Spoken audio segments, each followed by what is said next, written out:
unless you like literally don't ever get on the internet, in case you like haven't paid attention, Brittney Griner, I'm reading this real quick, because I'm like, Brittney Griner released from Russian detention in prison or swap. I think she's incarcerated about a year or so for cannabis oils, right? Now, she was swapped for a dude, I'm reading here, Victor Bout, if I'm pronouncing that correctly, whose nickname is the Merchant of Death. Is it right? Is it wrong? What happened? There are a lot more things to talk about. We will talk about them. Need you to subscribe to the channel to do so. I think we need to take a step back, and I'm very interested in what y'all think about it. I mean it, like, what, because there's always, it's funny about people, like, number one, it's okay to have an opinion. Number two, you should respect other people's opinions. And number three, if they're not the same as yours, you shouldn't act like a 5-year-old and take like your toys and get like your diaper in a bunch and run away, because that's awkward and weird as an adult, okay? So think about a number of things. So first of all, when Brittney Griner was arrested and she was held in a Russian prison, there are people that said she shouldn't be able to get out because she spoke out against the United States of America. Well, that seems weird because it's freedom of speech. She had an opinion about whatever was going on in the country, and she has the right in the United States of America, which does differentiate us from other countries, which most people like when it's their opinion. Then, the people that said that they believe that she shouldn't get any kind of special favors, they had the right to say that too. Just so you know, like, that's how freedom of speech works. They had the right to have, I mean, listen, full transparency, I've been there at the airport when I brought something through I wasn't supposed to. And then nobody swapped me, I had to stay for long, but like, mine wasn't cannabis oil, it was a gun. They don't like that at the airport. Was it intentional? No, of course not. I forgot it was in my bag. I made a mistake. Assuming she did the same thing. I don't think she woke up in the morning, I don't know Brittney Griner, but I don't think she woke up in the morning and said, hey, let me try to sneak this through an x-ray machine. Like at the airport, they're like, did you think it was in your bag? I'm like, yeah, why would I put it through the x-ray machine when you see, you know, that doesn't make any kind of sense to me, right? So, but you'll have an opinion on it, and you should have an opinion on it. And you should be able to debate on your opinion. Now, that part I get, everybody has an opinion, life is good. Now we get into, a lot of people thought she should have been released a lot earlier. Right? They sentenced her like 9 years, I think. Obviously, their justice system's not like ours, right? Like, it was quick, swift, severe, like, boom, we're doing this. And then the politics comes into place, right? And then there are people that will say, man, the president, because I think that's like at the level that should have done more to get her out sooner. If you're gonna get her out sooner, then okay, I got it. But like, at the end of the day, then some people, and then it starts becoming political. If this person was in the White House, this one was there, I don't know, dude. I don't tend to work in the White House. So I love when people start saying this would happen when they're there. They don't know. You know, we may not want to know what the hell goes on there. But where you lose me, and I'm being honest, where you lose me, prisoner swaps, there's tons of people incarcerated abroad, U.S. citizens, many of them. I read enough about a lot of them today. I'm not a professional, I'm not an expert on it. I can't walk you through all of that. I can't walk you through prisoner swaps. I can't tell you how many people are incarcerated for what offenses for how many years. But there are. Military, there's all kinds of people. If you've earned the nickname Merchant of Death and you're my enemy, I want you incarcerated. I just think behind bars is a good place for anybody whose nickname is the Merchant of Death.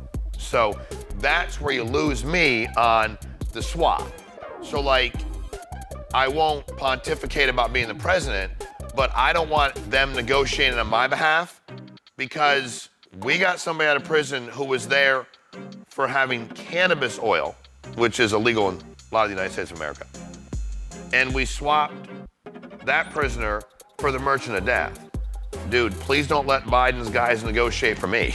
Like, oh shit, talk about a bad deal. Like, you couldn't find somebody else that was incarcerated for something, I gotta be honest with you, pretty freaking minuscule and stupid, because I don't understand 9 years for having some cannabis oil. Seems really gratuitous to me. But at the end of the day, talk about a terrible negotiation. Hey, she's in there for this. Why don't we give you this dude, the Merchant of Death? This arms guy that's handed weapons over to people, and obviously they've murdered people. That's how you earn that nickname. So your opinion does matter.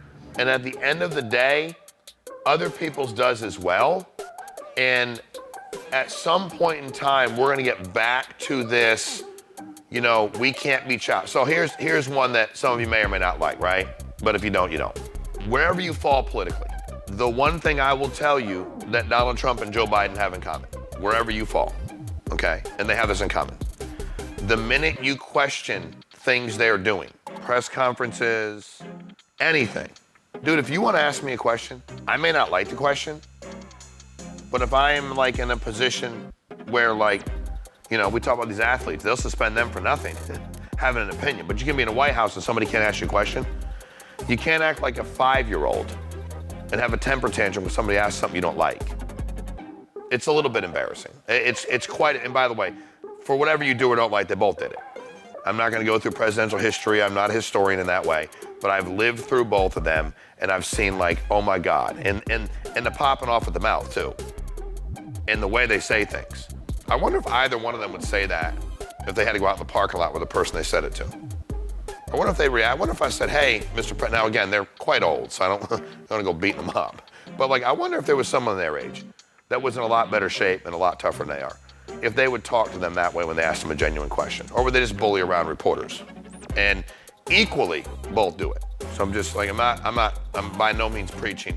I believe in me. I believe in God. I believe in me as a human being. And whoever's in power politically, I'm gonna live my life and do what I have to do. But I will tell you that I've seen plenty of presidents, both Republican and Democrat, that didn't react that way when asked questions. I could give you 10 of them off the top of my head.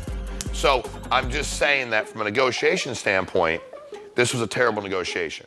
Now you can't ask him about it. Start asking about it. This is brand new. He's gonna have a temper tantrum. That's what he's gonna do. You know what I mean? No different than maybe the previous, I don't know. I just know this. If the United States of America is in a place where when Russia says jump and we say how high, that's a scary place to be. That's just what happened. Yeah, we'll let her out for the Merchant of Death. To which the answer should have been, are you smoking crack? Not cannabis oil. You want us, you're cannabis oil, Merchant of Death. You must be on crack. Hell no, we're the United States of America. Don't bully us around. Come back to us with something decent that makes some sense. At some point in time, you have to learn how to negotiate. I don't go ahead and go, my business is worth $800,000. Give me 87 million, or it's worth 87 million and I'll take 800 grand. So I am interested in your opinion. I'm interested in your comments. I'm okay if we don't agree. Everybody's gonna be okay. I'm not gonna get all offended and run away and cry like a little baby. I'm not gonna delete your comments. I'm not gonna have a meltdown. You can say whatever the hell you wanna say. Don't matter to me. Guy asked me that the other day. There was this meme. They said there was these 2 UFC fighters, and they have big badasses, don't get me wrong. They said, how many normal-sized guys could these guys take on? And the first comment was, he said, F you, I'm gonna fall down and act like I'm sleeping. And then all these people commented on that, and I was like, that's sad, right? That's sad. We're not talking about you're trying to start a fight with them, but if they're doing something in the middle of a fight, you're gonna lay down and pretend like you're sleeping? Well, I hope your kids don't see that.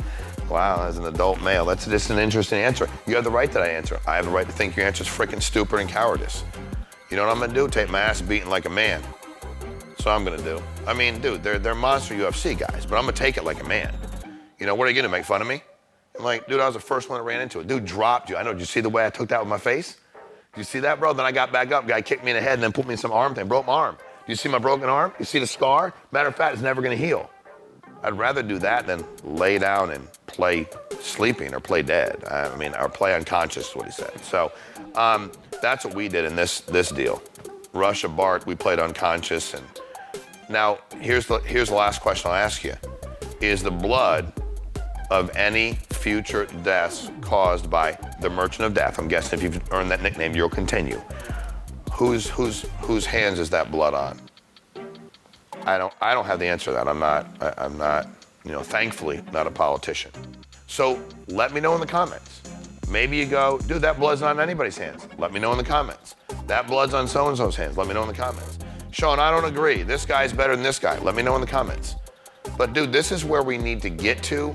Educate, challenge, talk, and do it without being fearful.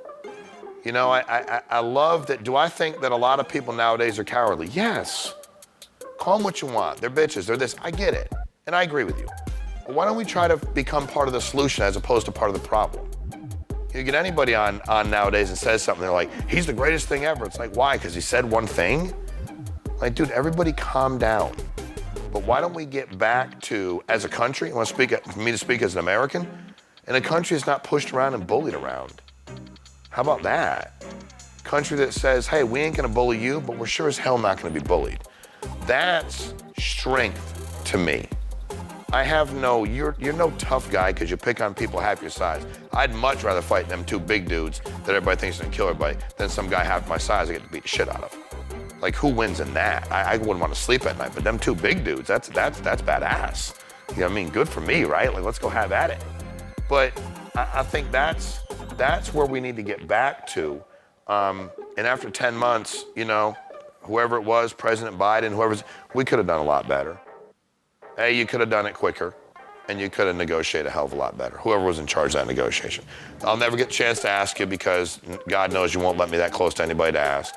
And I already know the answer. It would be like, come on, man, shut your mouth, which is weird when you're like, I go, and you fall over. So that would be weird response from you, but that's probably what I would get. You know what I mean? And so at the end of the day, we need to get back to standing our ground. And I think, you know, we've talked about this lately with some other people, and I said this recently about this Kyrie Irving thing. Dude stood his ground, man. I gotta respect that. I'm not talking about the movie he liked or what I'm talking about, stood his ground. You know, he wrote on his shoes the next day, I'm free, when Nike cut him. He didn't cry and run in the corner. He stood straight up and is dealing with what he has to deal with. You know, I respect people that stand their ground, even when I don't agree with them. There are things you cannot do or can't say. I agree with it. But let me know in the comments where you fall on this merchant of death for Brittney Griner prisoner swap. Where do you fall on that? Russia, United States, what happened here, how long it took, and that we handed, you know, the merchant of death over to be free for Brittney Griner, who had been caught with some cannabis oil. Your opinion matters. Drop in the comments below. Guys, I appreciate you for watching the video.